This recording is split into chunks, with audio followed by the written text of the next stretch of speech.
folks, this is now part 7 of my 10-part series on Bible chronology. If you have not yet checked out the other parts, please go on my channel and do so now. Thanks. So in part 6, we covered the time period from the entry of Israel into Egypt in 1698 BC to the time of the Exodus in 1398 BC and explained how that period was 300 years. And in this video, we're going to cover the time period from the Exodus, which took place in 1398 BC, down to the 4th year of the reign of King Solomon, which is 918 BC on my chronology. And the key verse for this comes from 1 Kings chapter 6, where we read in verse 1, "And it came to pass in the 480th year after the children of Israel were come out of the land of Egypt, in the 4th year of Solomon's reign over Israel, in the month of Ziph, which is the 2nd month, that he began to build the house of the Lord."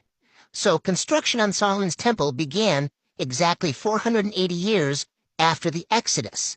So that's pretty straightforward. If the Exodus was in 1398 BC, then 480 years later is 918 BC, which would be Solomon's 4th year. We could just stop the video now if we wanted to and go on to the next section. But of course, there are more chronological considerations in this 480-year period that we'll want to examine before we move on. First of all, there's a prophecy given to Abraham by God that I believe is fulfilled during this 480-year period in the early stages of it. And that prophecy is often conflated with the time that Israel is in Egypt, but we already saw in the last video that that time period is 300 years. So I believe that this prophecy is actually referring to something else. So let's go through it. In Genesis chapter 15, starting in verse 13, we read, "And he said unto Abram, Know of a surety that thy seed shall be a stranger in a land that is not theirs, and shall serve them, and they shall afflict them 400 years. And that's the part that most people assume must be referring to the Israelites' bondage in Egypt. But we already showed that the Israelites were only in Egypt for 300 years, and not all of that time was even as slaves. So what could this 400-year period be referring to? And if it's not the Egyptians that are afflicting them, who is? In verse 14 we read, "And also that nation whom they shall serve will I judge, and afterward shall they come out with great substance." So let's see if we can find some clues who this is pertaining to. This is a book called a Haggadah. It's a religious text that is used to guide Jewish families through the ceremony of Passover each year as they celebrate the festival. And at that meal each year, they retell the story of the Exodus from Egypt with the help of the Haggadah. And in the Haggadah, there's an interesting starting point for this whole story of the Israelites going into Egypt and becoming slaves and then being set free under Moses that actually starts much earlier than Jacob and his family traveling down to Egypt. As the Haggadah puts it, "Go, learn and see what Laban the Aramean tried to do to Jacob our father. While Pharaoh decreed death only for male children, Laban thought to eradicate us all. As it is said, an Aramean attempted to destroy my father. Then he went down into Egypt and dwelled there with few people, and there he became a nation great, mighty, and numerous." Now, as you'll recall from the last video, we calculated that Jacob was 77 years old when he went to get a wife from Laban. And Laban tricked Jacob, causing him to work 7 years for what he thought would be his bride Rachel, but Laban ended up giving him his other daughter, Leah, to marry instead. So Jacob has to work another 7 years for Rachel. And then Jacob is tricked again by Laban. He ends up having to work 6 more years for his flocks and cattle and so forth, where Laban is constantly switching the terms and tricking him. And eventually, after 20 years, finally, Jacob leaves Laban, but God blessed him through the process so that Jacob left Laban with many flocks and many cattle. He comes out from the bondage of serving Laban with great substance. So let's do some math here. Jacob, as we saw in our prior video, was 77 when he went to get his bride from Laban. We also saw in our prior videos that Jacob was 130 when he went into Egypt. So that gives us a time frame of 53 years from the time that Jacob went to get his bride from Laban until his entry into Egypt. And of course they were in Egypt, as we already showed, for 300 years. So that brings us to a total of 353 years from the time that Jacob went to Laban. But after the Israelites came out of Egypt in the Exodus, they wandered in the wilderness for 40 years. So now that brings our total to 393 years from the time that Jacob went to get his bride from Laban. But after they entered into the Promised Land, they spent 7 years under Joshua conquering it before the land was distributed to all of the different tribes. So that 7-year period now brings us to a total of 400 years from the point that Jacob went to get his bride from Laban until the time that Israel finally got the land, the Promised Land. And we know that this occurs 7 years after their 40-year wandering in the wilderness, because the latter chapters of the book of Joshua describe this distribution of the land to the Israelite people.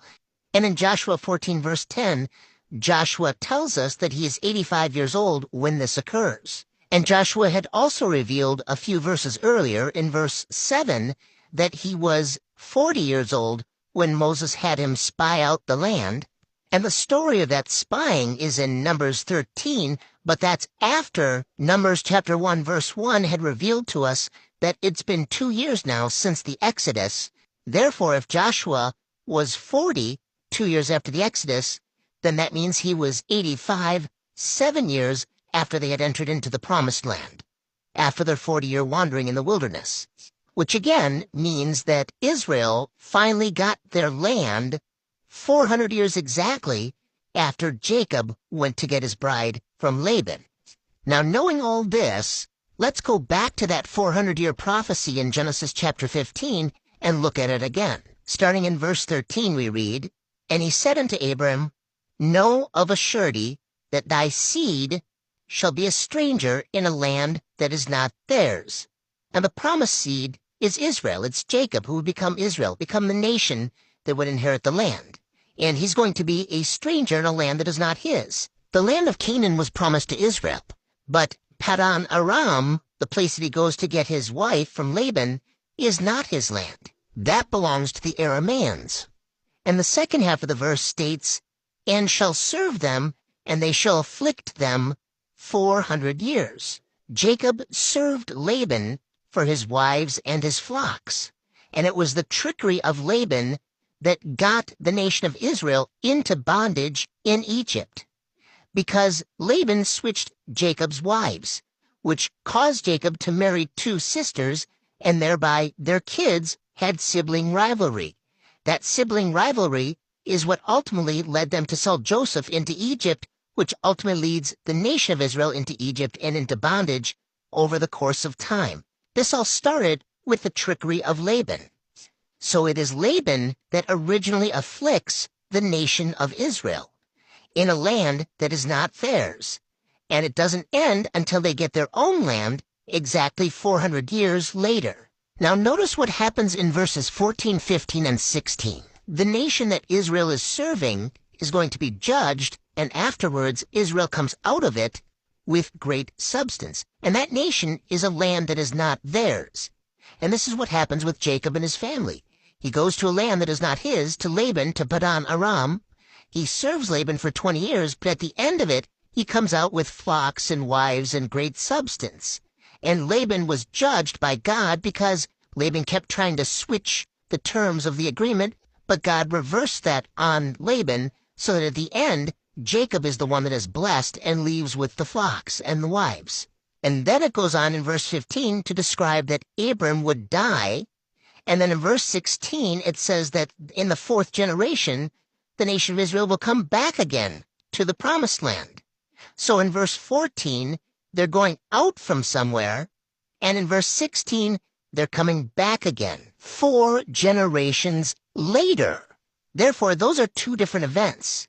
You can't have verse 14 describing the Exodus from Egypt and also verse 16 describing that Exodus, because one is going out and the other is coming back after a period of 4 generations has passed. And in between those 2 events, Abram dies, which is why verse 15 is in between verse 14 and 16. So this is not describing Israel being in Egypt in bondage for 400 years.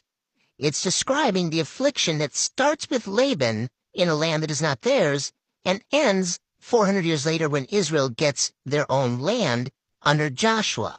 The bondage in Egypt is only a part of that 400 years of affliction, but it starts way back with Laban, and we can see that in another verse. In Genesis chapter 29, verse 32, we have a description of the naming of Jacob's firstborn son. It states, "And Leah conceived and bare a son, and she called his name Reuben, for she said, Surely the Lord hath looked upon my affliction.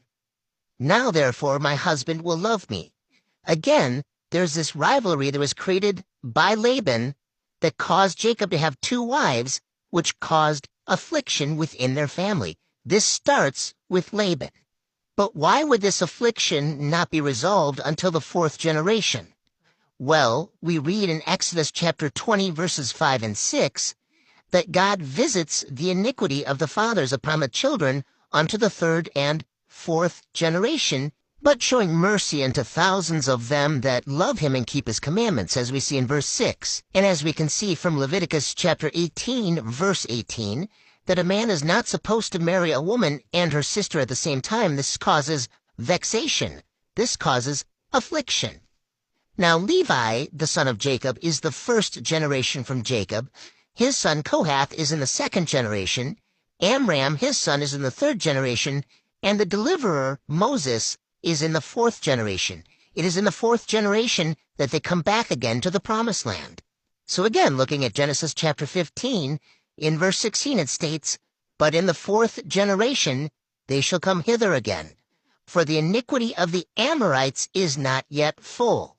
So what is that describing? Is it describing one of the tribes of the Canaanites, the Amorites, who are being wicked, but they get 4 generations to be wicked before God judges them? Or is it describing the iniquity that begins with the sin that Jacob was tricked into by Laban to marry 2 sisters that has to play out over 4 generations before it is complete? And it might actually be a little bit of both, but there's one other clue here that might help us out a little bit. Why is this called the iniquity of the Amorites? Because verses 18 through 21 show us that God is making a covenant with Abram to give him the land of all of these various tribes described in the last 3 verses, of which the Amorites are only one of them. So why focus on the iniquity of the Amorites instead of the iniquity of all of these tribes? Why single out the Amorites? So here's an interesting clue that might be hidden within the text. The word in Hebrew for the Amorites is made up of 4 Hebrew letters: Aleph, Mem, Resh, and Yod. And the Hebrew word for the Arameans is also made up of 4 letters: Aleph, Resh, Mem, and Yod. The only difference between the Arameans and the Amorites in Hebrew is that the 2 middle letters, Resh and Mem, are switched. They're reversed. Now remember, the affliction of Jacob and his family began with Laban switching Jacob's wives. Recall what the Passover Haggadah says. "Go, learn, and see what Laban, the Aramean, tried to do to Jacob, our father." There's an interesting ancient coding system that's used a few places in the Bible in order to encrypt hidden messages within some of the words found in the scriptures. It's called @bash. And the way the @bash encryption method worked was very simple. You would just reverse the alphabet and then switch one letter for its corresponding reversed letter. So, using the example in English that we see on the screen, if you have the alphabet starting with A, but you reverse it, A now becomes Z, B becomes Y, C becomes X, and so forth. You're switching each letter for its reversed letter in the cipher. And there's at least a few known places in the Bible where we can see @bash at play, such as Jeremiah 25:26, or Jeremiah 51:1, or Jeremiah 51:41, or Exodus 20:20, and other places as well. But there are also variations of this encryption method that are used to hide your hidden code even further. And one of them is to shift the letters in your cipher to the right or to the left a certain number of spaces in order to begin your encryption with a different letter, sort of like a decoder ring.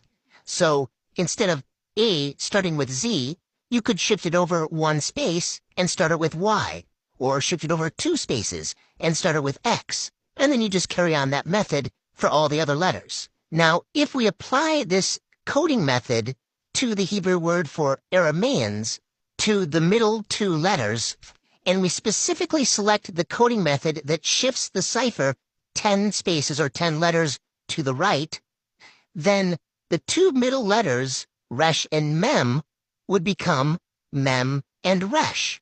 And it only works if you shift it to the right 10 spaces, not for any other number. So Aramaeans would become Amorites. And what do we see when we look at Genesis chapter 31:7 and Genesis chapter 31 verse 41? We see that Jacob's complaint against Laban is that he has switched his wages 10 times. So while this iniquity of the Amorites found in Genesis chapter 15 verse 16 might indeed be a reference to the wickedness of the Canaanite tribes overall, of which the Amorites was one of them, it also could be a hidden clue about the wickedness of Laban, and how Laban tricked or switched the wives of Jacob, triggering a series of events that led to affliction for 400 years, primarily at the hands of the Egyptians, but ultimately was not resolved until the nation of Israel got its own land, and it was no longer a stranger in a land that was not theirs. And so this could be a reference hidden of Laban, because Jacob went to Padan Aram, that is to say, the field of Aram, to get a wife from Laban, and that's when the affliction starts. So now that we understand the 400-year prophecy given in Genesis chapter 15, let's turn to the New Testament to Acts 13 to look at another verse that often gets associated with this time period in chronology, and that is Acts chapter 13 verses 17 through 20, where we see Paul speaking and giving a description of the travels and the bondage of Israel in Egypt and so forth, and the conquering of the Promised Land. But it says in verse 20, "And after he gave unto them judges about the space of 450 years, until Samuel the prophet." But that presents a bit of a problem for our chronology, because as we saw at the beginning of this video, in 1 Kings chapter 6 verse 1, we learned that Solomon started building the temple in the 4th year of his reign, which was exactly 480 years after the Exodus. And since Israel wandered in the wilderness for 40 years, that means that Solomon's 4th year was 440 years after the Israelites entered into the Promised Land, and then they spent 7 years conquering it before the land was distributed to the tribes under Joshua. So that makes it 433 years after that point, that is the 4th year of Solomon's reign. But then it gets even worse, because Solomon was preceded by his father David, who reigned for 40 years, who was preceded by Saul, who reigned for 40 years, who was preceded by Samuel the judge and the prophet. So the time from the land being distributed to the tribes of Israel under Joshua to the time of Samuel the judge cannot be 450 years if the 4th year of Solomon is 480 years after the Exodus. It doesn't work. But the solution to this would appear to be a simple translation issue. Some translations render Acts 13:20 as, "All this took about 450 years. After this, God gave them judges until the time of Samuel the prophet." So the 450 years is not the time period from the land being distributed to the tribes of Israel until Samuel the prophet. It's saying that the 450 years is up until the point where God gave them judges, and then afterwards, those judges reign until Samuel the prophet. So that means the 450 years actually starts back with the start of the affliction, back when Jacob went to get his wives from Laban. And then, 400 years later, the land is distributed, and this ends the 400 years of affliction after the conquest of Canaan. But then, we see in Judges chapter 3, verses 1 and 2, that a generation passes by that did not know the wars of that conquest, and a generation is roughly about 40 years. But after that, we see in verse 8 that Israel becomes oppressed by the king of Mesopotamia for 8 years before God raises up the first judge. So 400 years to the end of the affliction, another generation of about 40 years, followed by 8 years of oppression by the king of Mesopotamia before the first judge. That's about 450 years. And that's exactly what Paul describes in some translations of Acts chapter 13, verse 20. All this took about 450 years. After this, God gave them judges until the time of Samuel the prophet, which corresponds with our chronology. So now that we've examined some of the major chronological issues surrounding the time period from the Exodus down to the 4th year of the reign of Solomon in 918 BC, in the next video we're going to take a look at the time period from the 4th year of the reign of Solomon in 918 BC down to the start of the Babylonian captivity. So you won't want to miss that. Check out the next video, which is part 8 of this 10-part series on the chronology of the Bible. Stay tuned.